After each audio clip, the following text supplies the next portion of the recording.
Kalau ada yang pakai Jawi, muka surat 26, Rumi 63. Baik. Bismillahirrahmanirrahim. Sekali puji bagi Allah yang memilih kita, bagi taufik dapat kita bertemu lagi malam ni, meneruskan kuliah kita. Mudah-mudahan dapat kita sama-sama jaga adab, akhlak zahir dan batin, jaga niat kita insya-Allah. Qala al-muallif rahimahullah ta'ala wa nafa'ana wa iyyakum bi ulumi wa bi ulumi masyayikhina fid darain amin ya rabbal alamin. Huraian sifat yang ke-12 muka surat 63. Huraian sifat yang ke-12 daripada 20 sifat yang wajib dipelajari, diiktikadkan di dalam hati, di sisi akidah kita ahli sunnah wal jamaah. 20 sifat yang wajib diketahui, dipelajari secara satu persatu, secara tafsil. Bukan bermaksud kita ahli sunnah wal jamaah beriktikad Tuhan hanya ada 20 sifat. Faham? Allah Ta'ala memiliki segala sifat kesempurnaan yang tidak terhitung banyaknya, yang tidak ada mengetahui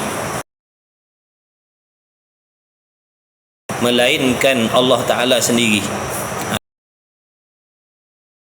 Cuma ini tuntutan syaraknya. Di sisi akidah kita ahli sunnah wal jamaah, setiap laki-laki perempuan yang muslim wajib mengenal Allah, wajib mengenal, mengetahui, memahami akan sifat-sifat Allah, sehingga dapat dibezakan dengan sifat makhluk. Apa perbezaan di antara zat Allah dengan zat kita makhluk? Setiap zat ada sifat. Setiap zat ada sifat. Jadi bagaimana nak membezakan di antara satu zat dengan satu zat yang lain? Dapat dibezakan dengan adanya sifat. Faham tak tu? Kertas sama-sama kertas. Kertas sama-sama kertas. Diri kertas A, diri kertas B. Dua-dua ni kertas.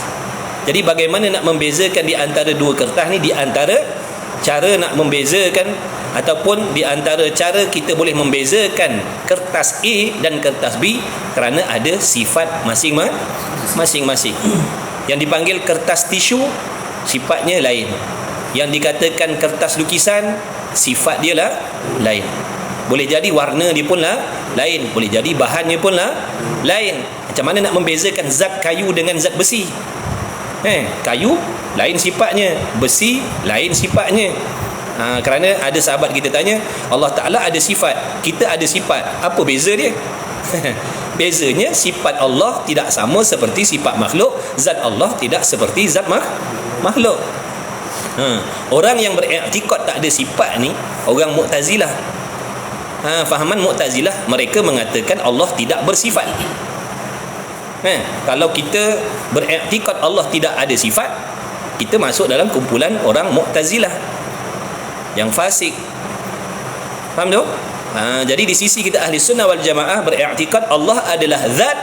Zat tu makna diri, sesuatu diri, suatu zat yang memiliki sifat-sifat yang tertentu, sifat ketentuan bagi Allah. Jadi zat Allah tu ada sifat ketentuan dengan zat Allah, tidak sama dengan sifat-sifat yang ada pada zat makhluk yang dipanggil jirim dan jisim. Contoh sifat kita makhluk yang berjirim berjisim ni, sifat kita berbentuk, zat kita ni berbentuk. Zat Allah tidak berbentuk. Zat kita ada bahan-bahan, zat Allah tidak ada bahan. Allah bukan terjadi daripada sesuatu bahan, tapi kita dijadikan daripada sesuatu bahan. Maka kita, zat kita dipanggil jirim jisim. Gitu. Baik, Allahumma salli ala sayyidina Muhammad. Huraian sifat yang ke-12 dengan baik-baik. Kalau patut catat-catat, tulis-tulis, jaga adab, jangan sembang benda lain, benda tak ada kena-mengena dengan kuliah kita, ilmu kita, jangan sembang. Cerita pasal pisang, pasal apa, tak payah. Ngaji, jaga adab, jaga akhlak dalam majlis ilmu. Baik, huraian sifat yang ke-12 iaitu sifat basar. Sifat basar. Basar artinya sifat pelihat Allah. Basar artinya sifat pelihat Allah. Allah bersifat dengan basar. Basar itu sifat yang wajib, yang mesti ada pada Tuhan. Kita ada juga sifat basar, tapi sifat basar kita makhluk tidak seperti sifat basar Allah.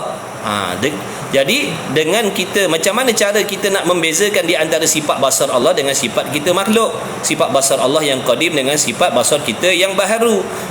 Sebab itu wajib belajar secara tafsir, secara huraian. Ni kita mengaji ni tengah menghuraikanlah ni, sehingga kita dapat membezakan mana sifat pelihat Allah, mana sifat pelihat makhluk, agar tidak salah faham terhadap Allah. Kerana apabila salah faham terhadap Allah, maka salahlah pegangan dalam hati terhadap Allah. Kerana apa yang kita pegang dalam hati kembali kepada apa yang kita faham tentang Allah. Kalau betul fahamnya tentang Allah, betul lah akidahnya. Kalau salah faham tentang Allah, salahlah akidahnya. Sebab itu kita nasihatkan diri kita dan kawan-kawan jangan sesekali menghampirkan diri dengan orang-orang yang memiliki fahaman yang salah terhadap Allah. Dikatakan Tuhan bertangan, dikatakan Tuhan ada muka, dikatakan Tuhan ada kaki, dikatakan Tuhan tu bergerak diam, dikatakan Tuhan tu berpindah-pindah tempat. Itu fahaman yang salah terhadap Allah. Sebab tu kita nasihatkan, wajib jaga agama, wajib jaga akidah. Di antara cara nak menjaga akidah, kita memberi peringatan, nasihat kepada kawan-kawan kita, jangan sesekali mendekatkan diri dengan fahaman-fahaman yang boleh menarik diri kita kepada jatuh kepada perbuatan yang menyamakan Allah dengan sesuatu. Bukan dengki, bukan kita berdengki, faham? Nak jaga agama. Kita tak boleh diam. Kalau kita tengok saudara kita nak terjun dalam lubang, kita nak diam tak? Kalaulah mana orang yang baik, bila dia tengok kawan dia nak terjerumus dalam gaung, dia nak diam ke ataupun dia nak tolong? Di antara tolongnya, cara dia macam mana? Bagi peringatan, bagi nasihat, faham? Jadi kita bukan berdengki. Kita nak membantu supaya jangan kalian terjatuh di dalam gaung kesesatan akidah.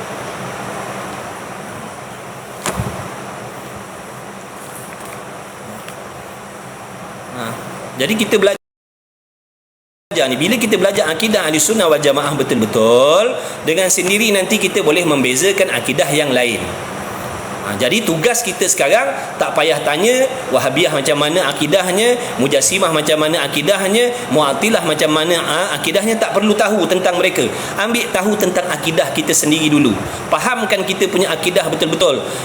Fahaman Asy'ariyah, Maturidiyah terhadap Allah macam mana, pegangan kita, kefahaman kita tentang zat Allah tu bagaimana sifatnya. Belajar dulu, fahamkan sini dulu betul-betul. Dengan sendiri nanti bila kalian dah mendapat ilmu yang bermanfaat, kalau diberi oleh Allah kefahaman yang sempurna, kalian sendiri akan dapat membezakan fahaman-fahaman sesat ataupun fahaman-fahaman yang menyimpang yang selain daripada akidah Ahlussunnah wal Jamaah. Kita, tugas kita ni sekarang ni ngaji fardu ain ni, ngaji tauhid ni betul-betul. Dengan sendiri nanti kita akan dapat beza. Kenapa ustaz tu larang kita dekat dengan orang Wahabiyah? Kenapa ustaz tu tak bagi kita pergi menghadiri majlis-majlis ilmu orang yang berakidah Wahabiyah? Nanti kita sendiri akan dapat jawapan. Faham tu? Mengaji dulu betul-betul. Nanti boleh faham, boleh beza. Sendiri boleh beza. Tujuan kita belajar ni tauhid ni fardu ain adalah untuk nak menyelamatkan diri kita daripada terikut dengan pahaman-pahaman yang macam tu. Jadi kalau kita tak faham, macam mana kita nak menyelamatkan diri daripada pahaman-pahaman yang pelik-pelik tu? Kalau kita sendiri tak ada ilmu, macam mana nak membezakan pahaman yang betul dan pahaman yang salah? Jadi kita dulu kena mengaji, kena dengar cakap guru, kena ikut, kena taat cakap guru, kena yakin dengan pesanan-pesanan guru tu. Kalau tok guru kata jangan-jangan, itu namanya adab yang bangsa batin terhadap guru. Itu adab. Ni kamu duduk betul-betul ni menghadap guru, ini adab zahir. Bila kita jadi murid, bila kita menganggap seseorang itu guru, maka kita kena ada jaga adab zahir dan batin dengan dia. Apabila kalian menganggap saya, contohnya menganggap guru kalian, hati kalian menganggap saya guru kalian, maka wajiblah ada di antara kalian dengan saya adab zahir dan adab batin. Faham tak tu? Ha. Bukan guru tu mendakwa dirinya guru, bukan. Dia tak mengaku pun yang dirinya guru, dia tak ada ilmu. Tapi apabila kita mengambil seseorang ini guru aku nak menjadikan dia guru aku untuk aku belajar agama, supaya aku tahu selok-belok cara melakukan amal ibadat yang zahir dan yang batin. Mudah-mudahan menyampaikan amalan aku ni kepada Allah, mudah-mudahan aku mendapat redha Allah. Maka bila kita mengatakan dia guru, kita bersangka baik bahawa dia guru kita, maka wajiblah kita ada adab dan akhlak terhadap dia. Adab zahir dan adab batin. Di antara adab batin tadi tu, mesti yakin dan percaya ilmu yang disampaikan oleh guru itu adalah ilmu yang benar. Dan jangan merasa kita terlebih faham daripada guru. Apabila sikap macam tu ada dalam diri kita, nanti apabila guru memberi sesuatu nasihat dan larangan, kita akan abaikan. Kenapa? Kerana kita memandang diri kita lebih memahami, lebih mengerti, lebih mengetahui. Faham tak? Jadi bukan main mengaji je, buka kitab tadah, ada adab yang kita nak kena jaga.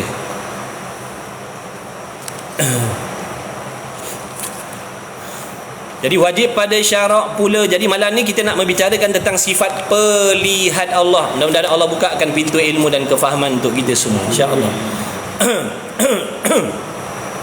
Wajib pada syarak pula.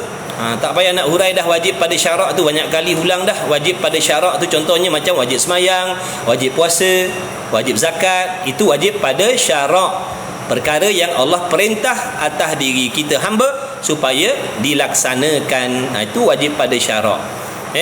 Adapun kita nak memahami tentang sifat-sifat Allah ni, nak kena guna hukum akli.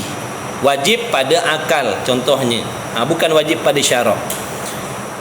Jadi wajib pada syarak pula atas tiap-tiap mukallaf mengetahui serta mengaku putus di dalam hatinya. Mengaku putus, apa maksud mengaku putus?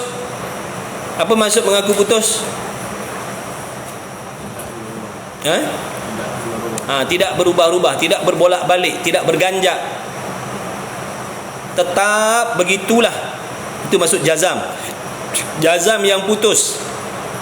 Mesti dalam hati kita mesti jazam yang putus. Contohnya innad dina indallahil Islam. Wajib jazam dalam hati kita, sesungguhnya Islamlah agama yang diterima oleh Allah. Adapun selain daripada itu agama yang tidak diterima oleh Tuhan.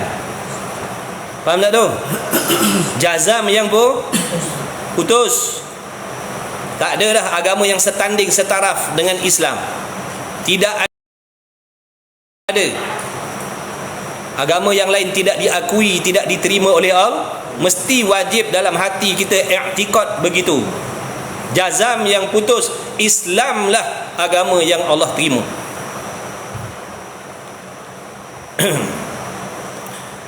Baik, jadi wajib mengaku putus di dalam hatinya dengan tentu sungguh ada pada Allah Ta'ala satu sifat yang namanya, sifat tu namanya basar. Sifat apa? Sifat basar. Sifat basar. Ertinya terjemah Melayu basar, erti Melayunya sifat pelihat. Sifat pelihat. Apa maksud jazam? Jazam ni tidak berbolak-balik. Sekejap lain. Waktu senang yakin ada Allah, waktu sakit dah ragu-ragu. Waktu kaya kata Tuhan ada, waktu fakir miskin kata Tuhan tak ada. Itu tidak jazam. Wajib jazam. Orang yang dalam hatinya tidak jazam, akidahnya tidak sah. Orang yang dalam hatinya tidak jazam Allah itu Tuhan, hatinya tidak jazam Allah itu ada, bahkan dalam hatinya berbolak-balik, ada ke tidak, ada kot, ya kot. Macam ada, macam tak ada kot. Itu tidak jazam. Itu kufur, na'udzubillah, tidak beriman. Imannya tak sah. Mesti jazam. Artinya sifat pelihat. Dan iaitu basar, sifat pelihat itu adalah sifat yang ada di zat Allah Ta'ala. Basar ni sifat ma'ani. Sifat ma'ani, sifat yang ada sungguh-sungguh dirinya pada zat Allah. Nanti sampai bab dia insya-Allah kita akan terangkan apa kehendak ataupun apa maksud sifat ma'ani. Okey. InsyaAllah 11.45 kita berhenti. 1 jam je cukup lah. Buat lama-lama. Kita mula 10.45 tadi. Dan iaitu sifat yang ada, jadi tumpukan perhatian betul. Dan iaitu satu sifat yang ada ia di zat Allah. Sifat yang ada di zat Allah dipanggil sifat ma'ani. Tak apa, tak faham, tulis je dulu. Tak faham, tulis je dulu. Sifat ma'ani. Nanti lagi akan datang, akan dinyatakan apa sifat ma'ani. Dengan dialah, ambil benda penting yang nak disampaikan di sini saja dulu. Yang lain-lain tu tinggalkan dulu. Nanti insya-Allah sampai satu masa akan sampai tempat dia akan dihuraikan. Bawa sabar mengaji. Jangan kalut-kalut, jangan gopoh gapah. Mengaji walaupun perlahan tapi maknanya berjalan, maknanya walaupun perlahan tapi berjalan begitu. Jangan kalut-kalut, jangan gopoh gapah. Sabar. Nak alim tu bagus, nak alim maknanya nak pandai tu bagus. Tapi kalau gopoh nak alim itu tak bagus.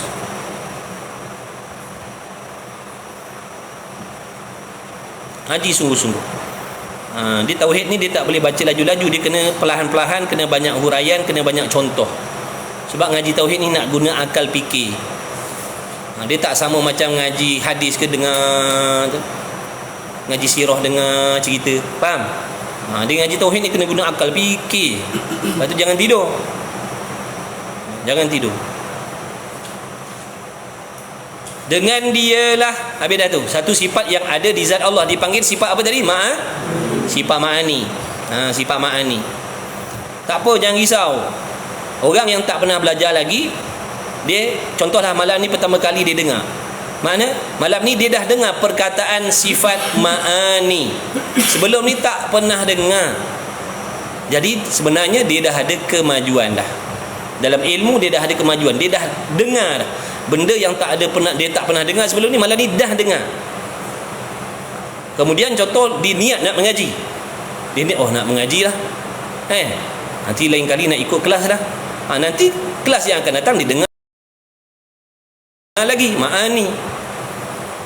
Lepas tu dia dah biasa dengar. Makna dah pernah dengar. Malam ni tadi pertama kali dengar. Kelas yang akan datang makna dah pernah dengar dah sekali. Malam tu ulang lagi.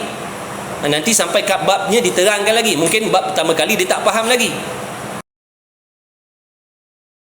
Nanti jumpa lagi babnya diterangkan lagi sekali, dah bertambah faham sikit. Dia macam itulah proses belajar. Bukan hari ni dengar, hari ni tahu, hari ni faham, hari ni dapat, hari ni beramal. Tak boleh. Pada adatnya mustahil. Dia semua ada melalui proses. Faham? Melalui proses. Bawa bersabar. Dalam ibadat kena ada sabar. Kalau ibadat gopoh gapah, nanti jadi tak sempurna. Silap-silap tidak sah. Solat gopoh gapah, silap-silap tak sah. Walaupun solat tu bagus, tapi kalau gopoh gapah solat, silap-silap tak ada pahala, silap-silap tak sah. Jadi hati-hati dengan permainan syaitan nafsu yang kadang-kadang mengajak kita supaya tergopoh-gopoh untuk membuat benda baik. Meskipun nak buat benda baik, ada halangan, ada dugaan, ada cabaran, ada hasutan, ada penipuan.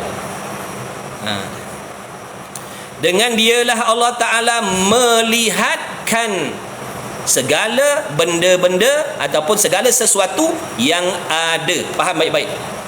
Tak apa, malam ni baca sebaris pun tak apa. Yang penting faham betul-betul. Okey? Jadi malam ni tadi kita belajar tentang sifat apa? Basar. Terjemah Melayu, sifat pelihat. Kenapa diterjemahkan dengan sifat pelihat? Nak membezakan dengan perbuatan melihat. Tu melihat nama bagi perbuatan, pelihat nama bagi sifat. Tulislah. Tulis. Jangan malas tu ambil kitab. Biar kitab kita tu penuh dengan catatan. Tak apa. Nanti kita seronok tengok kitab kita ada catatan. Ni kitab bersih saja. Malah nak tulis. Jangan sayang kitab tu tak nak tulis. Kena dobit dah. Dobit kitab. Buat catatan. Ni kitab bersih ni.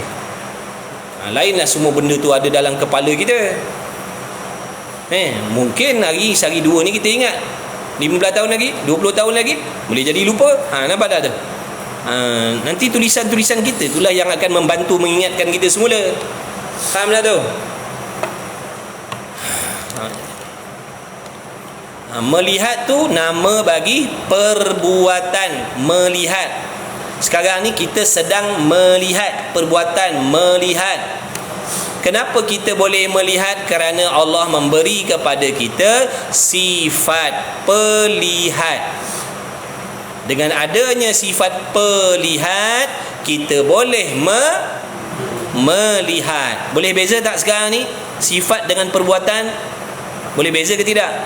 Nama bagi sifat dan nama bagi perbuatan. Sifat, nama bagi sifat, pelihat.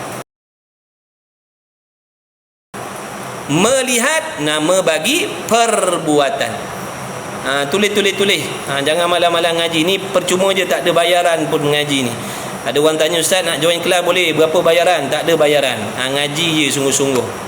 Ngaji sungguh-sungguh. Mudah-mudahan Allah memberi ilmu yang bermanfaat kepada kalian. Ngaji sungguh-sungguh, tak ada bayaran. Bayarannya kesungguhan dan doa. Doakan saya, anak bini saya, ahli keluarga saya sihat afiat, diberi ilmu yang bermanfaat, diberi keberkahan dalam kehidupan, selamat balik akhirat, husnul khatimah, dimurahkan rezeki zahir batin, rohani jasmani. Doakan saya dan ahli keluarga saya semuanya.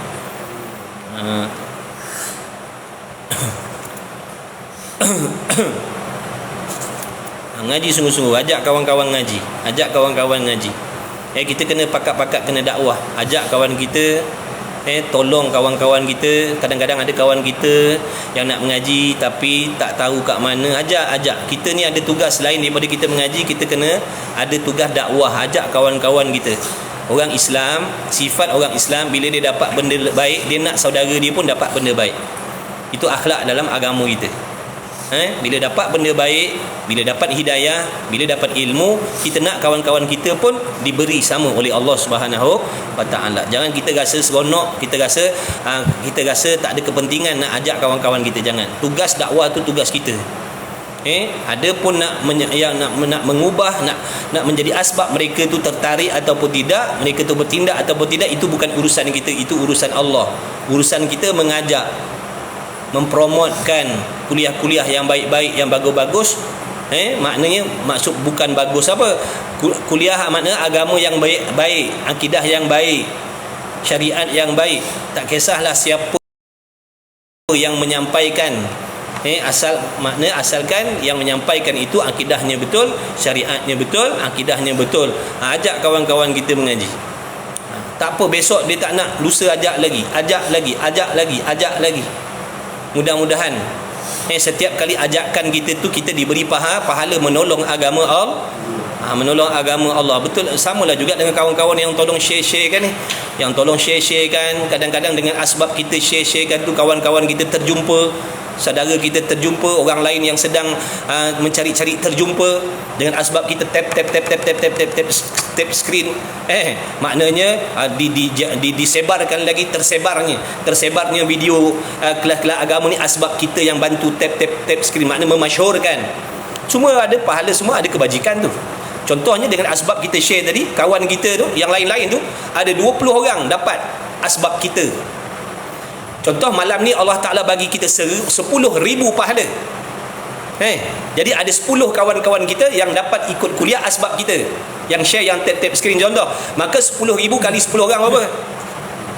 100,000, betul?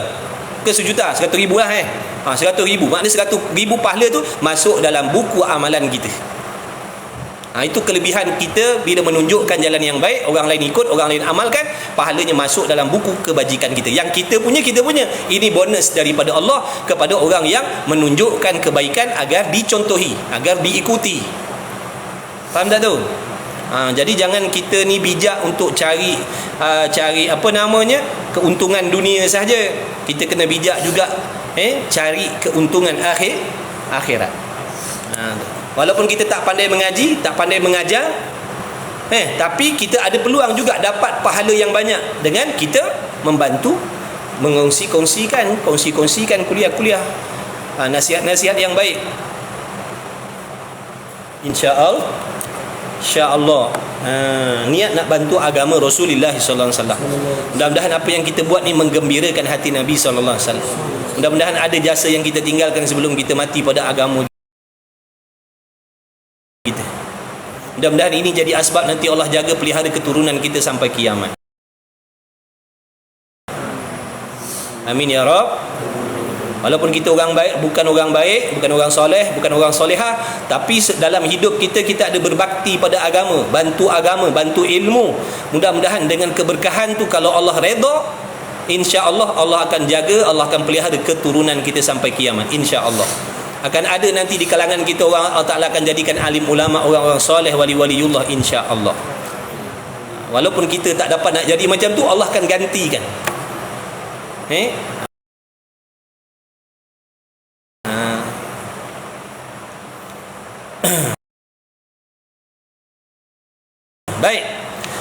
Dengan dialah, yakni dengan sifat pelihat tadi, Allah Ta'ala melihat segala benda-benda yang ada. Jadi sekarang ni saya nak terangkan maksud benda ada tadi.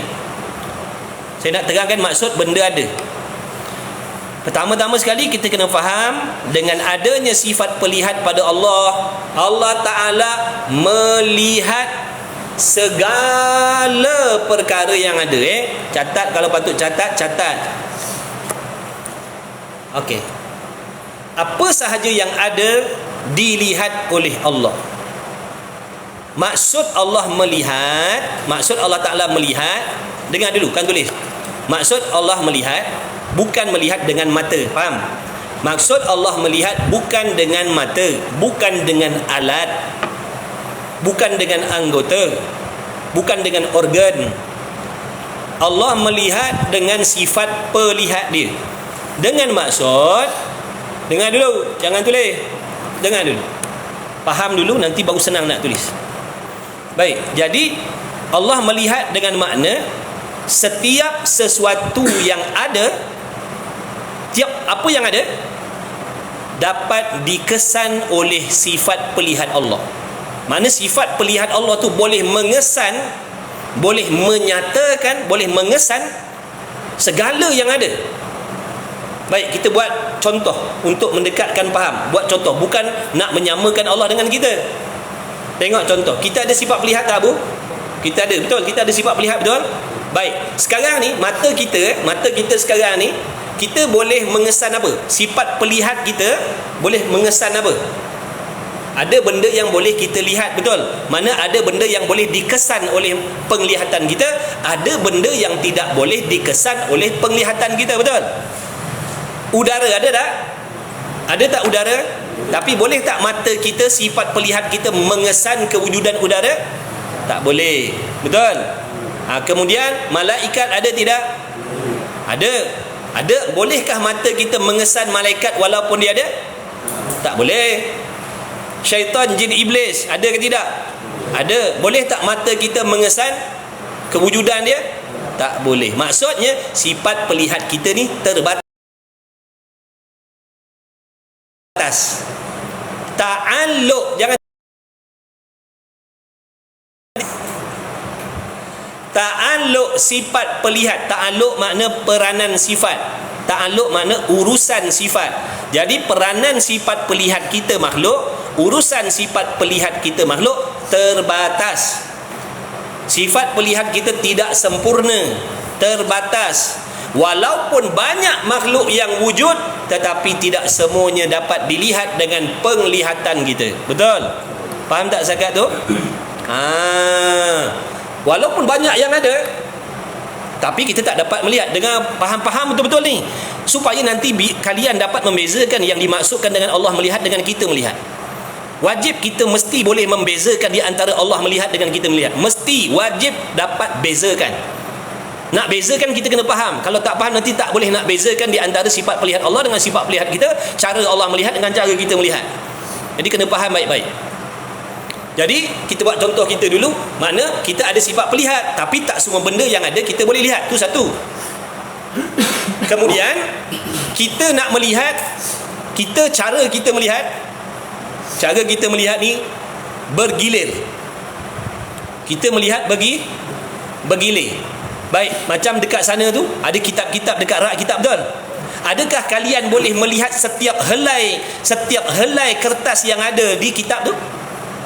Walaupun sekarang kita tengok kita tengok kat situ nampak banyak kitab, betul? Tapi adakah penglihatan kita boleh melihat setiap satu dalam serentak? Setiap helaian tu nampak, tiap-tiap satu tu nampak serentak, meliputi. Boleh tak? Tidak. Sifat melihat Allah, Allah melihat meliputi. Allah melihat meliputi. Allah melihat bukan bergilir seperti kita melihat. Kita kena tengok sebelah kanan. Bila tengok sebelah kanan tak nampak sebelah kiri. Bila tengok depan tak nampak belakang. Bila kita nampak kitab-kitab tu hanya nampak luarannya saja, tapi setiap helai dalam tu tak nampak satu persatu, betul? Kita lori pasir datang dekat pondok kita. Boleh tak kamu melihat setiap biji pasir tu? Nampak tak setiap biji pasir? Tak nampak. Allah melihat setiap satu. Allah melihat setiap satu butiran-butiran pasir tu dilihat oleh Allah secara meliputi. Hebat tak? Sebab tu kata maha melihat. Jadi jangan kita faham Allah melihat seperti kita. Kalau kita faham Allah Ta'ala tu melihat nampak yang zahir saja, ataupun yang kita faham Allah Ta'ala tu melihat bergilir, jangan tidur. Allah melihat tu bergilir, maksudnya kita telah menyamakan sifat Allah dengan sifat makhluk. Siapa berasa mengantuk, bangun. Siapa berasa mengantuk, bangun. Jangan tidur, kan kau terlepas kang. Allah melihat secara meliputi, melengkapi, meliputi. Apa yang kita faham selama ni? Apa yang kita faham selama ni? Kita dah selalu dengar Allah Maha melihat, Allah Maha melihat, betul tak? Tapi kefahaman kita, cuba kita sebelum awak belajar tauhid, sebelum saya terangkan tadi, apa yang awak faham dengan Allah melihat? Cuba terangkan. Tak apa, kita belajar. Apa yang awak faham bila kata Allah Maha melihat? Apa yang awak faham? Jangan baca kitab sebelum awak belajar.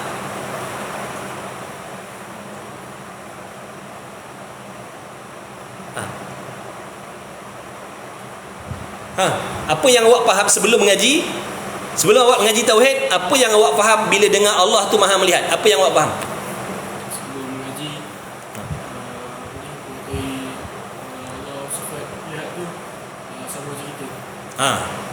Allah melihat sama macam kita maksudnya Allah hanya nampak benda-benda yang macam ni. Allah hanya melihat macam kita melihat, maknanya ada dulu, ada kemudian. Ada benda yang Allah pandang, ada benda yang terlepas daripada pandangan Allah. Betul tak? Itu yang kita faham sebelum belajar. Maksudnya pahaman tu salah dan sesat dan boleh mensyirikkan Allah. Nampak tak betapa sayangnya Allah pada kita ni? Allah panggil, Allah jemput, letakkan dalam kelas ilmu tauhid kerana Allah nak membetulkan kefahaman kita tentang Allah. Kalau itulah pegangan yang kita pegang sampai mati, na'udzubillah min zalik. Sesungguhnya kita tidak beriman dengan Allah walaupun kita tak tinggalkan sembahyang. Jadi tugasan ataupun kenapa kita belajar ni, kerana nak memperbetulkan kefahaman kita. Bukan kita tak tahu Allah melihat. Cuba tanya semua orang, di pasar-pasar di mana tanya, awak tahu tak Allah melihat? Semua akan jawab tahu. Semua akan jawab saya tahu Allah melihat. Tapi kefahaman tu, faham tak? Memang awak tahu Allah melihat, tapi apa yang awak faham dengan Allah melihat? Kalau awak faham Allah melihat tu seperti kita melihat, nak kena ada cahaya baru nampak, ataupun melihat dalam bentuk bergilir-gilir, maka salah kefahaman tu. Itu melihat makhluk, itu cara makhluk melihat. Betul? Awak boleh faham tak? Siapa nama? Syari, boleh faham tak? Jadi tu bila kita belajar baru kita tahu silap rupanya faham selama ni. Apa yang kita faham itulah yang kita pegang, betul? Bahaya, sangat-sangat bahaya. Sangat-sangat bahaya. Bertuahlah orang-orang yang Allah pilih belajar. Bertuahlah orang yang Allah pilih belajar. Alhamdulillah. Tu tanda Allah nak selamatkan iman kita. Nampak tak? Berkat doa mak bapak kita. Mak bapak kita selalu doa, Allahumma ahyina bil iman. Ya Allah, hidupkan kami dengan iman. Kami itu masuklah mak bapak, keturunan dia, anak cucu cicit dia, kita ni lah. Alhamdulillah, berkat doa mak ayah kita. Nampak tak, Allah pilih kita jadi orang belajar tauhid. Alhamdulillah. Ini berkat mak ayah kita. Jangan kita perasan kita hebat pula. Dah. Ini berkat doa-doa orang dulu-dulu. Tak payah nak tersengih-sengih perasan. Dah. Ini berkat doa mak ayah kita dulu, datuk nenek moyang kita dulu, tok guru dulu. Alhamdulillah. Allah pilih kita. Jaga baik-baik nikmat Allah ni, jaga baik-baik. Sebab banyak orang mengaji sekat jalan. Apa pantunnya? Mak ipung buluh kasap, dapat ujung pangkal lesak.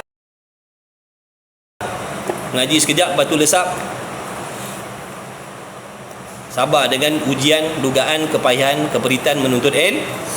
Minta tolong dengan Allah, jadikan kita orang istiqamah mengaji. Online tak online, talaki tak talaki, minta Allah jadikan kita istiqamah tetap. Apapun dugaan, cabaran, halangan, kesibukan, kita harung. Tak boleh tinggal belajar. Mesti belajar, sebab belajar ni wajib. Mudah-mudahan insya-Allah. Okey. Itu tadi nak terangkan sedikit. Allah melihat bukan seperti kita kalau Allah melihat seperti kita melihat, maknanya tidak sempurna penglihatan Allah. Kuranglah. Kurang. Tak hebatlah. Tak layak nak dipanggil maha melihat kalau melihatnya macam kita melihat. Okey, sambung lagi, nanti terang sampai tempatnya, nanti kita terang lagi. Tak nak sebut benda yang susah-susah dulu, nanti jadi pening. Nanti jadi pening. Allah tahu kita dalam proses belajar. Sebab tu orang yang belajar ni dia ada keistimewaan di sisi Allah. Allah maafkan benda-benda yang dia belum tahu. Benda-benda yang dia belum tahu, wajib tahu tapi dia belum tahu, dimaafkan. Kerana dia dalam proses menuntut ilmu. Tapi kalau kita duduk saja tak nak mengaji, tak nak belajar, Allah menghukumkan sebagai satu dosa bagi diri kita. Semua benda yang wajib tak tahu tentang perkara wajib dalam solat, tak tahu perkara yang wajib dalam wudu, tak tahu perkara wajib dalam bab haid nifas, tak tahu perkara yang wajib tahu dalam akidah. Semua ni jadi asbab kita berdosa. Sebab apa? Kita tidak usaha menuntut ilmu. Ada pun orang yang sedang berusaha menuntut ilmu. Allah tahu nak belajar ni ada proses. Kita ni makhluk tak boleh nak belajar segala jenis ilmu dalam masa sekejap. Sebab tu kita kena istiqamah, jazam dalam hati, aku nak belajar sampai mati. Ya Allah, aku nak belajar sampai mati. Bukan sampai pandai. Aku nak belajar agama ni khususnya pada aku nak belajar sampai aku mati, bukan sampai aku pandai. Mudah-mudahan dengan kita belajar tadi ada kemaafan daripada Allah. Allah tahu yang dia sedang belajar ni ada proses, tak boleh tergopoh-gapah. Jadi sabar. Sabar. Nanti akan sampai tempat dia, insya-Allah. Penting ngaji, jaga niat, jaga adab, jaga akhlak. Insya-Allah siapa mengaji jadi penuntut ilmu, jaga niat dia, jaga adab dan akhlak zahir dan batin, insya-Allah dia akan dapat berkah ilmu. Walaupun dia tak pandai. Dia akan dapat keberkatan ilmu. Allah akan jadikan dia orang baik. Tapi kalau kita mengaji tak ada adab, zahir dan batin tak jaga adab, walaupun pandai, kita tak akan dapat berkat. Tanda-tanda tak dapat berkat ilmu, kita tetap dalam kejahatan. Kita tak boleh meninggalkan keburukan diri kita. Itu tanda-tanda ilmu tidak diberi berkat. Kalau yang mengumpat, tetap mengumpat walaupun mengajinya pagi, petang, siang, malam. Faham tak tu? Dia tak boleh tinggalkan benda-benda kotor. Kalau sifat-sifat hati yang kotor dia tak boleh buang, walaupun dia mengaji tasawuf pagi, petang, siang, malam. Itu tanda-tanda tidak dapat keberkatan ilmu. Na'udzubillah min zalik. Nak dapat berkat kena ada adab dan akhlak dalam menuntut ilmu. Adab dengan guru, adab dengan kitab, adab dengan majlis, adab dengan kawan-kawan yang sesama mengaji. Semua ada. Tak boleh bersangka jahat sesama. Tu kena jaga adab. Sebab semua orang mengaji tu Allah muliakan. Kawan-kawan kita mengaji, dia mulia. Kita pun kena pandang kawan kita tu mulia sebab dia belajar. Kawan dia tu pun kena pandang kawan yang lain pun mulia sebab dia orang belajar agama. Jadi kena pakat-pakat jaga adab dan akhlak sesama. Jangan saling mengumpat, jangan saling mencaci, jangan saling mencela. Ini adab dan akhlak penuntut ilmu.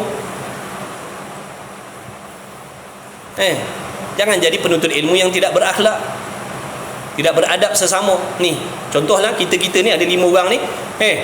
Saya sangka jahat dengan awak sangka jahat dengan yang dituduh dia, yang dia fitnah dia, tapi mengaji. Kan tak baik. Faham? Sebab kita sedang menuntut mencari benda yang mulia. Betul tak? Maka kena buang benda-benda yang tak mulia tu. Jadi di antara cara bagaimana kita nak membuang benda-benda yang tak bagus pada diri kita ni, nak mendapatkan keberkatan ilmu, maka kena jaga adab. Mau tak mau, suka tak suka, itulah dia undang-undang dalam mencari ilmu. Tak ada undang-undang lain dah. Kena jaga. InsyaAllah. InsyaAllah.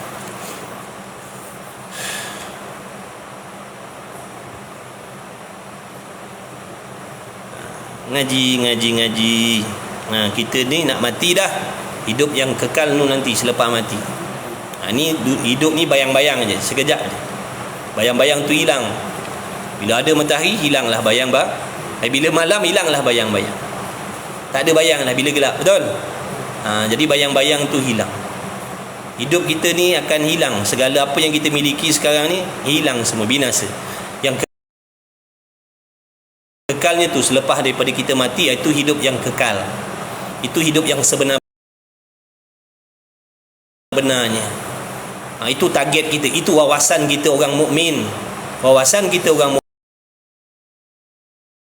mukmin, kesenangan di hari kiamat, bukan kesenangan dunia. Kesenangan dunia itu wawasan orang kafir. Wawasan orang kafir, dia nak senang di dunia, nak kaya di dunia, nak mewah dunia, nak bahagia dunia. Kita orang beriman lain. Wawasan kita kesenangan yang hakiki selepas mati itu wawasan kita. Kebahagiaan di sana, kekayaan di sana, keselamatan di sana, kebahagiaan di sana. Faham?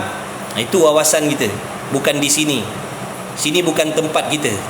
Tempat kita di hari kiamat. Allah Ta'ala firman apa? Allah jadikan akhirat itu untuk apa? Untuk orang yang tidak suka berbangga-bangga di atas dunia, tidak suka bermegah-megah di atas dunia, dan tidak suka kepada kerosakan di atas dunia. Allah jadikan akhirat untuk orang baik-baik, maksudnya orang yang baik zahir dan batinnya. Itu akhirat Allah jadikan untuk mereka. Dunia ni bukan. Dunia ni tempat orang munafik, orang kafir berseronok dan sebagainya. Tempat kita bukan di sini. Orang mukmin bukan di sini. Target ni selepas mati tu besok. Jadi jangan dengan sebab benda-benda dunia tu kita bercekau, berkelahi, bergaduh, bermusuhan, saling memfitnah dan sebagainya, dengan sebab benda-benda yang seperti bangkai tadi. Dunia ni ibaratnya bangkai. Jadi jangan berebut sebab bangkai. Tahu tak yang berebut bangkai ni siapa? Yang berebut bangkai itu siapa? Anjing. Jadi dunia ni di sisi Allah seperti bangkai. Manusia yang sanggup bergaduh kerana dunia tadi, manusia yang sanggup bergaduh kerana nakkan dunia tadi, masuklah dunia tu, faham tak tu? Kaya, mewah, pangkat, darjat, masyhur, itu semua dunia lah tu. Penghormatan, pujian makhluk, itu semua masuk dalam dunia. Itu semuanya diibaratkan seperti bangkai. Jadi jangan berkelahi sebab bangkai. Kalau kita berkelahi sebab tak dapatkan bangkai, samalah perangainya seperti anjing, na'udzubillah min. Kotornya, jijiknya, tercelanya. Faham tu? Orang yang dapat kesenangan, doakan yang baik-baik. Jangan hasad dengki. Faham tak tu? Allah atur rezeki cantik molek dah. Hak orang tak datang ke kita, hak kita tak pergi ke orang lah lain. Faham tak tu? Kalau kita faham macam tu, pegang macam tu, tenang hidup kita. Kalau faham macam tu, yakin macam tu, tenang hidup kita. Dia nak kaya, alhamdulillah, tu rezeki Allah untuk dia. Kan senang cerita. Tapi bila kita dengki, tu kekayaan tu aku punya, kebahagiaan tu aku punya, tu payahlah tu. InsyaAllah perbaiki. Perbaiki. Semua nak baiki dengan ilmu. Ngajilah. Dengan dialah Allah Ta'ala maha melihatkan segala benda-benda yang ada, dan ianya Allah tidak bersifat buta. Allah tak buta. Maha suci Allah daripada buta. Buta tu sifat kesempurnaan atau sifat kekurangan? Sifat buta tu kekurangan ke kelebihan? Kekurangan. Layak tak ada kekurangan pada zat Allah? Mustahil. Jadi sifat buta itu sifat yang mustahil, makna sifat yang tidak boleh diterima pada akal. Ada pada Allah, tak masuk akal. Maksudnya mudah nak faham. Buta pada Allah tak masuk akal. Benda tak boleh terima di akal selama-lamanya. Sifat buta tu pada Allah.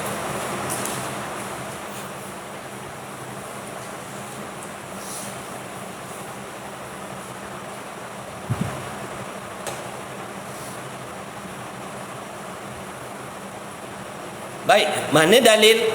Mana bukti? Kita beriman, kita percaya Allah tu maha melihat. Mana dalilnya? Mana bukti? Kita kena tahu bukti untuk meneguhkan pegangan kita.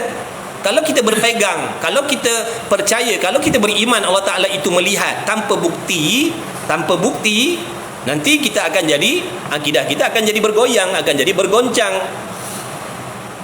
tidak tetap, tidak mustahil tercabut, tidak mustahil akan berubah.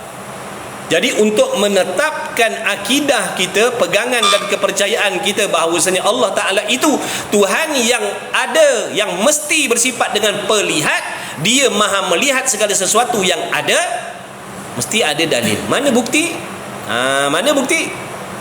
Kalau tak ada bukti, boleh jadi itu bohong. Kalau tak ada bukti, boleh jadi bohong. Jadi nak membuktikan yang pegangan kita tu betul benar, mesti ada buktinya. Nak dikatakan pegangan kita tu betul, mana buktinya? Allah maha melihat.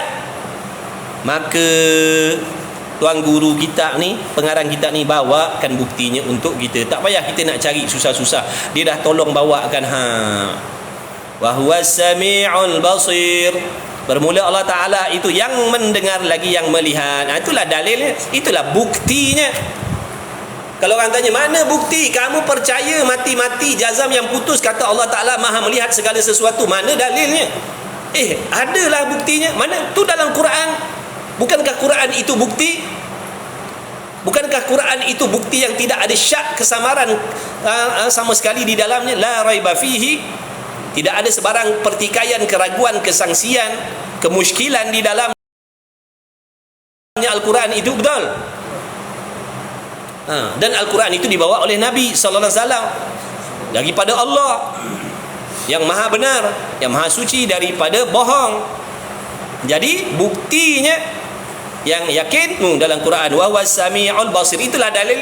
Jadi aku percaya, aku beriman, aku yakin Allah itu memiliki sifat pelihat dan Allah itu maha melihat, tidak buta sekali-kali. Buktinya ada di dalam Al-Quran, dalam ayat mana tadi? Surah Asy-Syura ayat 11, wa huwas sami'ul basir. Allah Ta'ala berfirman, Allah mengaku dalam Quran, Dia maha mendengar dan maha melihat. Boleh tak nak melihat kalau tidak ada sifat pelihat? Boleh tak nak melihat kalau tidak ada sifat pelihat? Tak boleh. Jadi ayat ni lah menjadi dalil bahawasanya Allah Ta'ala itu ada sifat pelihat. Sebab Allah Ta'ala mengaku di dalam Quran Dia maha melihat. Allah tak sebut dalam Quran pelihat. Allah tak sebut basar. Allah tak sebut basar. Allah sebut basir. Basir tu makna yang melihat. Yang melihat itu siapa? Allah. Boleh tak nak dikatakan akal kita, boleh tak nak faham Allah itu melihat tapi tidak ada sifat pelihat? Kalau tak ada sifat pelihat namanya buta. Macam mana nak melihat kalau buta? Jadi itulah dalilnya. Takkan nak syak dengan Quran pula, takkan nak tolak ayat Quran pula. Yang kata ayat satu huruf tu kalau tolak pun jadi kufur. Dia kata saya tak setujulah dengan ayat ni, saya tak setuju dengan huruf ni. Wahwa tu rasanya patut kena buang lah, jadi wahu je, kafir lah dia, na'udzubillah. Jangan buat main-main dengan Quran, jangan buat main-main dengan kalam Allah. Jangan kata buang hukum, jangan kata ditolak hukum, jangan kata dipertikaikan hukum. Pertikaikan huruf-huruf dia pun merosakkan akidah juga. Na'udzubillahi min zalik. Jadi itu dalilnya. Itu dalilnya. Ngajilah. Kita ni semua ada peluang. Bila Allah dekatkan kita dengan sesuatu ilmu, itu petanda Allah nak bagi kita menguasai ilmu tu. Itu tanda Allah nak bagi kita faham tentang ilmu tu. Cuma ada proses. Kita nak kena sabar banyak-banyak. Kenapa nak cari duit kita boleh sabar? Pergi kerja kena maki dengan bos, kena hamun dengan bos, silap kena ketuk dengan bos, macam-macam Tapi kita istiqamah, besok datang lagi, besok kena marah lagi. Itu yang kena marah dekat pejabat, kan dekat rumah kena marah lagi. Pergi lagi, nampak tak? Itu nama tidak berputus asa dalam mencari rezeki. Kalau dah duit yang nak gunakan dunia ni kita tak putus asa, ini ilmu nak guna selepas mati besok. Bukan selepas mati, hidup dunia pun nak pakai ilmu, selepas mati itu pun besok ada gantung dengan ilmu juga. Sebab amalan kita kalau tak ada ilmu, Allah takkan terima. Takkan kita tak boleh bersungguh. Kalau cari benda dunia boleh bersungguh, kenapa benda yang kekal tak boleh bersungguh? Jadi sabar banyak-banyak. Jangan hati koyak, jangan cepat koyak. Kena nasihat koyak, kena tegur sikit koyak, lari dah, tak join kuliah dah. Jangan. Kena kental. Imam Ghazali kata menuntut ilmu ni ibaratnya macam daki gunung. Kalau semangat tak kental, nanti tak sampai ke puncak dan tak selamat turun. Betul? Cucu bertanya orang-orang tu, kawan-kawan ke, ada kawan-kawan kenalan yang hobinya daki gunung, cucu tanya dia, macam mana dia punya hemah dia, semangat dia. Kalau sangat semangat lemah, hati cepat koyak, habislah, tak sampai. Kena psycho tak tahan, habislah. Kena mental, kena kuat hati, kena semangat, barulah insya-Allah boleh mendaki gunung hingga ke puncak dan selamat turun. Begitulah ilmu. Takkan hasil ilmu kalau kita lemah, longlai, tak ada semangat, hati tisu, tak boleh kena nasihat, cabut lari. Kata belajar ni proses nak baiki diri, betul? Macam nak baiki kereta, dia ada proses. Kereta kita langgar tebing petang tadi, kemet habis dah. Ada proses nak baiki dia, kena ketuk, kena kerat, kena pakai tukul besar-besar kepala lutut kau, ketang nak bagi dia. Betul Jai? Jai Ibn Jai, betul tak? Nak repair kereta, kan dia lalu proses macam tu. Kereta kita ni kemek, kemek sini, luar kemek, dalam kemek, yang berkarat pun ada. Ibaratnya macam kereta tadi, nak bagi dia cantik kena ada proses. Pergi hantar kedai ketuk body dulu. Dekat kedai ketuk body dia buat macam mana? Guna grinder, potong. Dia kata ni dah buruk ni kena potong, ni kena buang plate lain, tanpa plate lain, welding pula. Betul? Kena gosok, kena ketuk, kena bakar, betul? Nanti lama kelamaan kalau tuannya sabar, tuan punya kereta sabar, kereta dia akan jadi cantik semula. Tapi kalau tuannya hati tisu, pergi tengok kedai dekat kereta dekat kedai ketuk, menangis. Pasal menangis? Sian tengok kereta kita, dia buat macam tu, dia ketuk lah, dia apa, melalak, meraung, menangis. Dia kata, jomlah kita ambil lah kereta kita tu. Tak sampai hati lah. Agak-agak kereta dia boleh cantik lah. Ambil lah, jadi besi buruk lah jawabnya. Betul? Kita pun macam tu. Faham? Ada proses. Faham? Faham ke tak faham? Tak ada kata mengaji ni nak seronok, sengih-sengih je dah.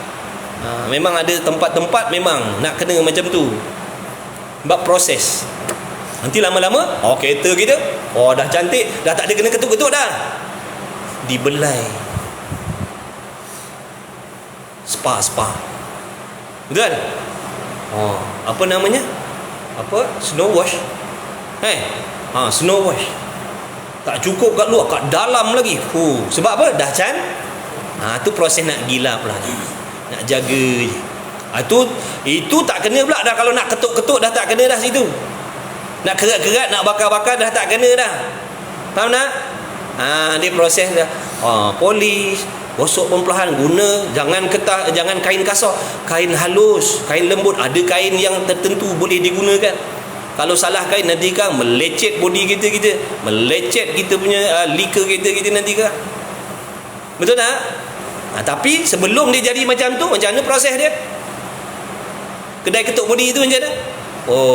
Kena pakai ketah pasir kasar, bukan tak apa cukup dengan ketah pasir, grinder. Macam itulah proses nak jadi baik, nak baiki diri maksudnya. Taknya baik sampai bila-bila kita ni. Tak sempurna pun, tapi proses nak berubah ke arah yang lebih baik, itulah proses dia. Hati kena cekal, hati kena kental. Jangan lembek. Kena tegur dah tak masuk kelas, kena nasihat dah tak masuk kelas. Jangan apa? Ingat kelebihan yang Allah Ta'ala bagi kita ni, orang awam ni, nak naikkan semangat kita mengaji. Ingat kelebihan yang Allah bagi pada orang mengaji yang ikhlas. Allah sayang, Rasul sayang, Allah redha, Rasul redha. Dia menggembirakan hati Rasul. Rasul seronok tengok umat-umatnya yang rajin menuntut ilmu. Sebab apa Rasul seronok? Kerana mereka ni orang yang menyambut, yang menyahut, yang mensyukuri, yang berterima kasih dengan apa yang dibawa oleh Nabi sallallahu alaihi wasallam. Bukankah Nabi bawa ilmu? Jadi kita ni, kalian ni sambut, ambil peduli, ambil berat. Jadi menyeronokkan. Maknanya kalian bersyukur dengan ilmu yang Allah turunkan melalui Nabi sallallahu alaihi wasallam. Adapun kalau kita tak nak mengaji, tak nak belajar, tak nak ambil tahu, ibaratnya apa? Kita tak menghargai apa yang Nabi bawa. Nabi memperjuangkan nyawanya, bukan harta, nyawanya. Sahabat pun demikian. Nak membawa iman Islam, ilmu kepada kita, tiba-tiba sampai kepada kita, kita paling muka. Bukankah itu akan menyedihkan hati Nabi SAW? Mana kita tak menghargai. Ibarat macam darah mereka, harta benda mereka, maruah mereka tak ada nilai. Betul tak? Jadi orang-orang yang mengaji ni Allah kasih sehingga bila dia mati dalam keadaan dia sang penuntut ilmu, matinya diberi pahala syahid oleh Allah. Ada setengah riwayat mengatakan kalau dia lalu di tanah perkuburan, Allah Ta'ala suruh malaikat berehat, jangan azab orang dalam kubur ni, jangan azab, kerana ada penuntut ilmu yang lalu di sini. Kerana ada penuntut ilmu yang lalu di sini, jangan, makna berhenti daripada mengazab si mayat-mayat tadi tu. Kerana apa? Memuliakan orang yang hebat-hebat di sisi Allah. Itu lalu, belum dia tadah tangan mendoakan lagi. Itu kelebihan. Bukan nak suruh kita jadi ujub, tidak. Peringkat kita ni nak kena ada penggairah nafsu untuk menuntut ilmu. Nak menggairahkan nafsu kita yang lembek, yang malas, yang liar dengan ilmu ni. Tilik kelebihan-kelebihan yang Allah janjikan untuk orang yang menuntut ilmu. Nabi kata, kalau kau nak tengok wajah-wajah orang yang akan Allah selamatkan daripada api neraka, tengoklah wajah-wajah orang yang mengajar agama, alim ulama tu, tengok wajah-wajah mereka, dan tengoklah orang-orang yang menuntut ilmu. Tengoklah, itulah wajah-wajah yang Allah akan selamatkan daripada azab neraka Allah. Siapa? Kalian lah. Siapa lagi? Kalian lah. Sebab tu betulkan niat. Kalau niat kita salah, tak dapat kelebihan tu. Betulkan niat kita. Dan syukur, ya Allah, syukur aku boleh mengaji. Dengan belas kasih sayangmu, ya Allah, kau pilih aku jadi pelajar agama. Jangan memandang kehebatan diri kita pula. Ini anugerah Allah. Hari ini kita boleh mengaji, besok tak tahu lagi Allah jemput ke tidak. Faham? Alhamdulillah Allah pilih kita. Alhamdulillah. Itu tanda Allah nak selamatkan kita. Baik, apabila kalian ni belajar, kalian ni besok di hari kiamat, kelebihannya kalian boleh menyelamatkan ahli keluarga kalian. Kalian akan diberi peluang untuk memberi syafaat kepada ahli keluarga kalian. Begitulah juga ni kawan-kawan dengan kawan-kawan yang mengaji ni, walaupun secara online, kalau betul niatnya, betul cara mengajinya, dia adalah penuntut ilmu. Kalau dia beramal dengan ilmu, menjadikan dia orang yang baik zahir batin, besok di hari kiamat mereka pun ada peluang memberi syafaat kepada ahli keluarga. Tak ada sebut dalam kitab barang siapa menjadi jutawan di hari kiamat besok, Allah Ta'ala akan memberi peluang mana-mana jutawan, bilioner boleh memberi syafaat. Tak ada cakap macam tu. Tak ada sebut pun macam tu. Di antara orang-orang yang boleh memberi syafaat di hari kiamat besok adalah orang yang memiliki harta kekayaan. Tak ada. Orang yang yang masyhur, tak ada. Para nabi, para rasul, orang yang mati syahid, orang yang menuntut ilmu. Dah, kita tak nak bagi syafaat. Kita tak nak bagi syafaat kepada adik-beradik kita, orang-orang yang terdekat dengan kita, orang yang banyak berbudi baik dengan kita.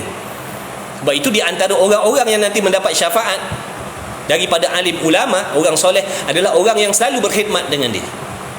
Orang yang selalu khidmat dengan tuk-tuk guru, alim ulama, orang soleh, orang yang selalu menunaikan hajat-hajat, menolong, memudahkan hajat-hajat alim ulama, mereka lah di antara orang yang akan dipanggil oleh alim ulama untuk diberikan syafaat di hari kiamat besok. Sebab tu kau duduk kat pondok ni kena rajin-rajin khidmat dengan tuk guru. Faham ke tidak?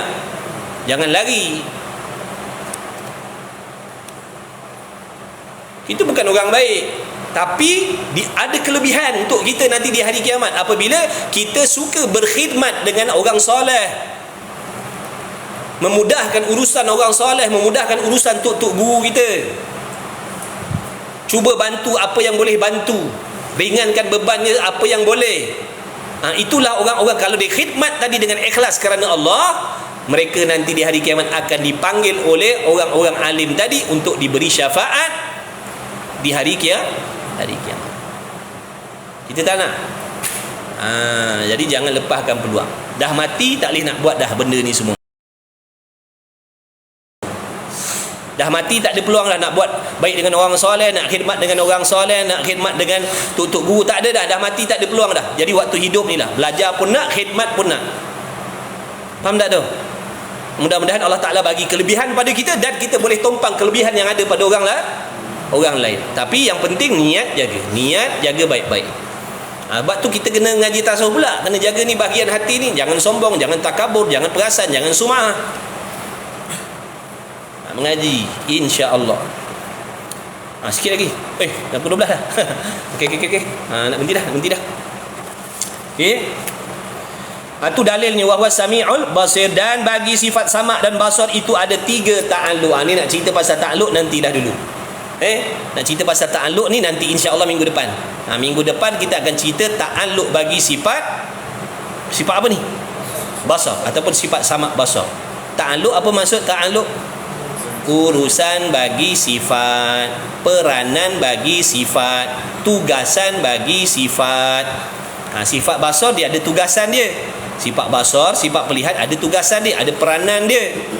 Peranan tugasan itulah yang dipanggil ta'alluq. Kalau patut tulis. Jangan malah tulis. Tak faham pun tak apa, tulis dulu. Nanti insya-Allah Allah bagi faham lah. Allah yang bagi faham, bukan kita yang bagi faham. Cukuplah sekadar itu. Ngaji sahabat-sahabat yang belum ngaji tauhid, ngajilah. Kita ada peluang nak pandai insya-Allah. Ingat lagi perkataan tok guru kita, dia kata mengaji tauhid ni tak payah mana dan tak senang sangat. Pertengahan. Siapa bersungguh, istiqamah, istiqamah, bersungguh, niatnya betul, jaga adab akhlak, insya-Allah Allah akan bukakan pintu-pintu kefahaman. Semua ada peluang. Kalau Allah Ta'ala tidak kehendak kalian-kalian ni, kita-kita ni memahami ilmu ni, daripada awal Allah takkan pilih kita duduk dalam majlis ilmu tauhid. Daripada awal Allah Ta'ala takkan pilih kita duduk dalam kelas pengajian ilmu tauhid. Allah takkan pilih kita. Jadi bila Allah pilih kalian, itu tanda-tanda Allah nak bagi kalian kefahaman tentang ilmu akidah, tentang ilmu tauhid. Cuma ingat tadi, melalui proses. Kita nak kena sabar. Setiap mujahadah kalian, kesungguhan kalian tu menjadi pelebur dosa-dosa kalian yang dulu-dulu. Nabi SAW bersabda dalam satu hadis yang maksudnya, barang siapa yang menuntut ilmu, Allah ampunkan dosanya yang dulu-dulu. Kita banyak dosa tak dulu-dulu? Banyak dosa kita. Jadi di antara cara Allah Ta'ala nak hapuskan dosa hamba-Nya, iaitu apabila hamba-Nya tadi menjadi penuntut ilmu yang ikhlas, Allah ampunkan dosa dia yang silam-silam yang dulu-dulu. Allah subhanallah, maha pemurah, maha kasih sayangnya Allah Subhanahu Wa Ta'ala. Mengajilah, mengaji, mudah-mudahan cukuplah sekadar itu, insya-Allah. Alhamdulillah, ala kulli hal, ini semua nikmat pertolongan Allah, belah kasih sayang atas daripada Allah untuk kita semua. Besok insya-Allah pukul 9.30 pagi ada kelas lagi, kelas online pun ada, bertalaki di rumah ngaji tu, rumah ngaji Tanjung Minyak, tapi memang buat secara online pun. Sebab ada kawan-kawan kita yang ikut, yang turut serta, alhamdulillah. Maknanya yang bertalaki pun boleh mengaji, yang nak mengaji secara online pun boleh. Jadi untuk kawan-kawan yang nak join kelas, yang nak tahu jadual kelas bila, boleh join, boleh DM, nanti saya masukkan dalam grup. Insya-Allah. Semua boleh pandai. Tak ada pilih siapa mari mengaji, pakak-pakak mengaji, tak peduli siapa pun. Minta maaf lah. Minta maaf siapa pun. Andai katalah wal iyad billah min dzalik. Siapa pun dia, contohnya dia ahli maksiat, dia belum menutup aurat lagi, dia tak boleh tinggalkan arak judi lagi, tak apa, itu bukan masalah. Mengaji. Orang dalam belajar ni Allah akan bagi rahmat. Bukan nanti baik baru mengaji, salah. Kalau kita fikir macam tu, salah. Dah baik baru mengaji, bukan salah. Mengaji agama ni bukan untuk orang baik. Mengaji agama ni untuk umat Islam semuanya. Faham? Tak peduli apa keturunan dia, apa bangsa dia, wajib menuntut ilmu untuk semua. Jangan tertipu dengan syaitan dalam hati yang membisikkan belajar agama ni untuk orang yang dah baik. Salah. Itu perangkap syaitan. Itu perangkap syaitan yang nak suruh kita duduk dalam kejahilan selama-lamanya. Macam mana kita nak meninggalkan kejahatan tu kalau kita tak ada ilmu? Betul tak? Sebab tu pesanan untuk guru kita, Tuan Guru Haji Razali kita, pondok ni Tok Guru pesan apa? Ajak semua kawan-kawan mengaji. Jangan pandang siapa dia, jangan pandang dosanya, jangan pandang maksiat dia. Mengaji. Ajak kawan-kawan kita mengaji. Pakai seluar pendek ke, pakai skirt pendek ke, pakai seluar ketat ke, pakai apa ke, jangan pandang benda tu. Jangan pedulikan, itu urusan dia dengan Allah. Ajak mereka belajar. InsyaAllah kalau betul niatnya belajar, dia akan dapat rahmat daripada Allah. InsyaAllah satu masa dia akan tinggalkan benda-benda tu. Apabila dia mendapat keberkahan ilmu, dia akan tinggalkan benda-benda tu.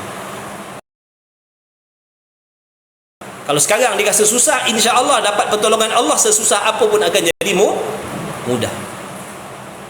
Betul tak? Ngajilah, pakak-pakak mengaji gitu, insya-Allah.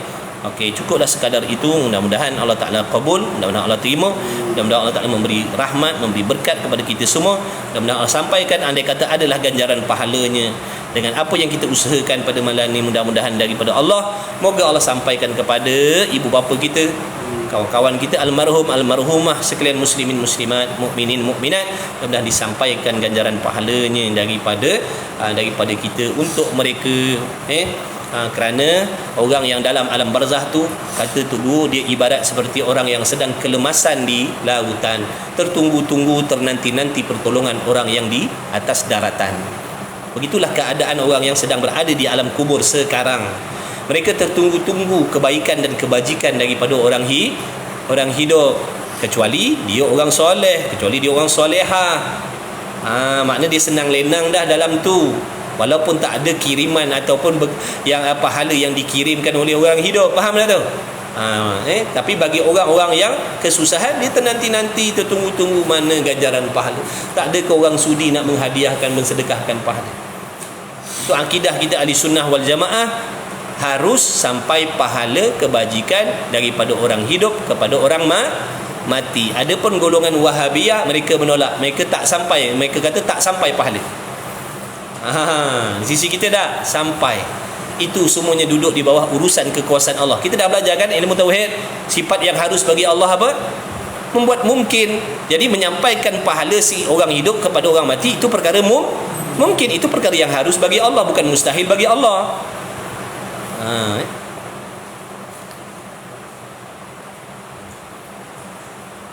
Alhamdulillah. Cukuplah. Mudah-mudahan saya doakan kalian semua sihat, afiat, dimurahkan rezeki, dipermudahkan segala urusan dunia akhirat, diberi keberkahan dalam kehidupan, apa saja yang kalian uruskan. Mudah-mudahan diberi keberkahan oleh Allah Subhanahu Wa Taala, menjadi asbab Allah Taala redha. Mudah-mudahan Allah Taala kurniakan keluasan rezeki yang halal lagi berkah, kekayaan yang berkah untuk kalian semuanya. Jadi bila senang, luas, jangan lupa membantu bantu agama, bantu tutup guru kita tu. Tutup guru kita tu dia tak ada masa dengan dengan benda-benda dunia ni, dia tak ada masa. Jadi bantu mereka, mudahkan urusan mereka. Mudah-mudahan nanti kita mendapat saham, dapat kebaikan, dapat kebajikan, dapat syafaat daripada tutup guru kita tu, orang-orang soleh tu. Mereka takkan lupakan kita, jangan risau. Sekecil apapun pertolongan kita terhadap mereka, nanti akan diberi balasan oleh Allah Subhanahu Wa Taala. Mudah-mudahan mengaji sungguh-sungguh, yang azam yang belum belajar malam ni, contohnya azam dalam hati, aku nak belajar agama, mulai malam ni aku nak jadi penuntut ilmu, online pun online lah.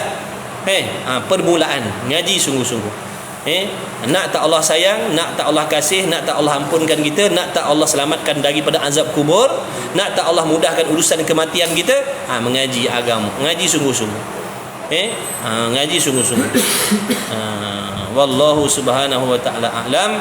Mudah-mudahan cukuplah sekadar itu. Bismillahirrahmanirrahim. Alhamdulillahirabbil alamin. Wassalatu wassalamu ala Rasulillah wa ala alihi. Allahumma rabbana anfa'na bima 'allamtana, rabbana 'allimna alladhi ma yanfa'una, rabbana faqih ahlana wa qarabatil lana fi dinina ma ahli putri unsa wa dzakar. Wa sallallahu ala sayidina Muhammad wa ala alihi wa sahbihi wa baraka wa sallam. Alhamdulillahirabbil alamin. Taqabbalallahu minni wa minkum, minna wa minkum, taqabbal ya karim. Dah makan dah? Belum? Lepas tu bila nak makan? Ni nak makan dah ni. Pergi makan cepat.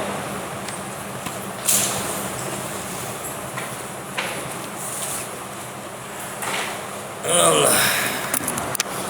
InsyaAllah sahabat. Selamat rehat. Terima kasih banyak ya. Sama-sama. Pian, 5 minit. Boleh tak Pian? Pulang kaki lengur-lengur. Sekejap. 5 minit. 5 habis lama 10 minit. Korang, Abu. Wah, kau main laju kau tak padan kau suruh makan berdesuk kau hilang kau tinggalkan makanan sikit untuk dia. Kau jangan kebas semua. Saya nak minta dia picit kaki sekejap. InsyaAllah sahabat, pakak-pakak kita ngaji sama-sama. InsyaAllah doakan saya, doakan anak isteri saya semuanya, ahli keluarga saya, ibu saya, bapa mertua saya, doakan semua. Doakan semua kami ni dipermudahkan urusan dunia dan akhirat. Siapa-siapa pun ada halangan, ada cabaran macam-macam atas dunia ni lah. Jadi harap juga doa daripada kalian ni, orang-orang pilihan Allah ni. Doakan kami. Terima kasihlah yang sudi join, yang sudi share, tap skrin dan sebagainya. Ada yang kongsi-kongsi rezeki. Alhamdulillah. Mudah-mudahan Allah Ta'ala melipat kali gandakan balasannya untuk kalian. Sekecil apa pun, moga dilipat kali gandakan oleh Allah Subhanahu Wa Ta'ala untuk kalian semua, insya-Allah.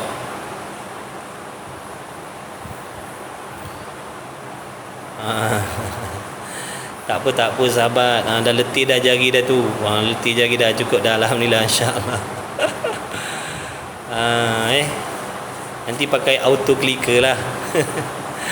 Pakai auto clicker nanti boleh mengaji. Pakai auto clicker. Jazakillah khairah. Terima kasih. Susah. Saya tak puas dengan dah lah. Kita bukan robot pis. Tak apa, tak cukup 50k Allah bagi, baru masuk dah nak habis lah. Ni budak Pali ni dia memang ni, dia time dah habis dia timbul. InsyaAllah Pali, nanti jumpa balik. Yang lama tak jumpa balik. Muhammad, terima kasih. Terima kasih yang like, yang share, yang tap. Terima kasih, barakallahu fikum. Cepat-cepat sikit picit. Kau tak mau makan kan? Kau picit dah lah sedap. Kau lagi layar dengang. Ini tempat yang sakitnya, dengar sini. Itu, bagi tu. Situlah di antaranya. Abdul Hamid, terima kasih bang. Terima kasih. Allah SWT.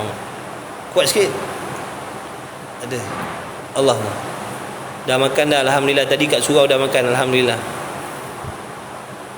Kalian ada yang belum makan ke? Pergi makan. Yang belum makan, pergi makan. Amin ya Allah. Terima kasih yang dengan doa tu, ya Allah ya Karim.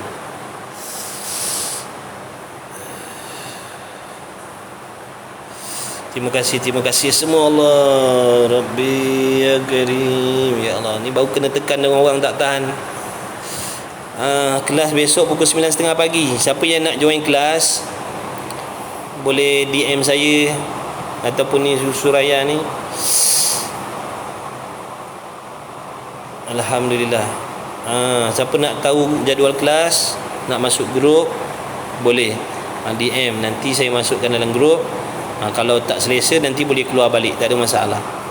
Kalau masuk grup nanti boleh tahu jadual kitab apa nak pakai. Banyak dalam ni kawan-kawan, alhamdulillah, yang dah memang istiqamah ngaji. Alhamdulillah, dengan rahmat Allah, alhamdulillah ramai yang kawan-kawan kita yang online, yang mengaji secara online ni, secara online ni, yang istiqamah dah ada kitab. Diorang semua ada dalam grup tu, kebanyakannya lah, rasa saya lah. Jadi boleh join. Rasa kalau tak selesa boleh keluar balik.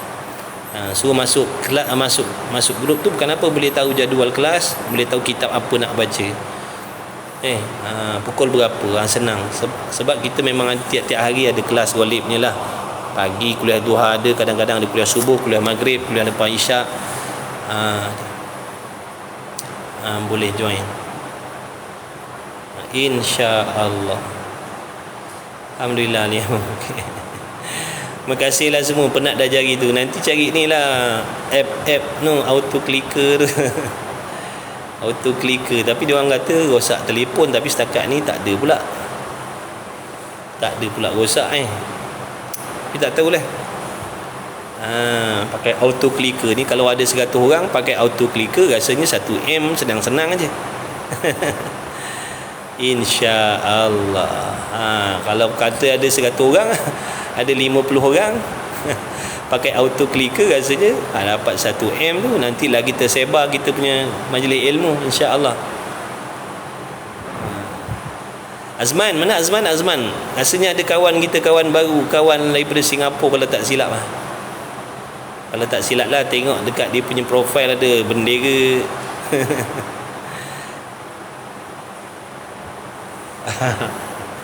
Auto clicker tu nanti dalam grup. Baik. Siap bye, sambung kerja insya-Allah. Masya-Allah. Kerja-kerja pun ngaji juga. Subhanallah, alhamdulillah.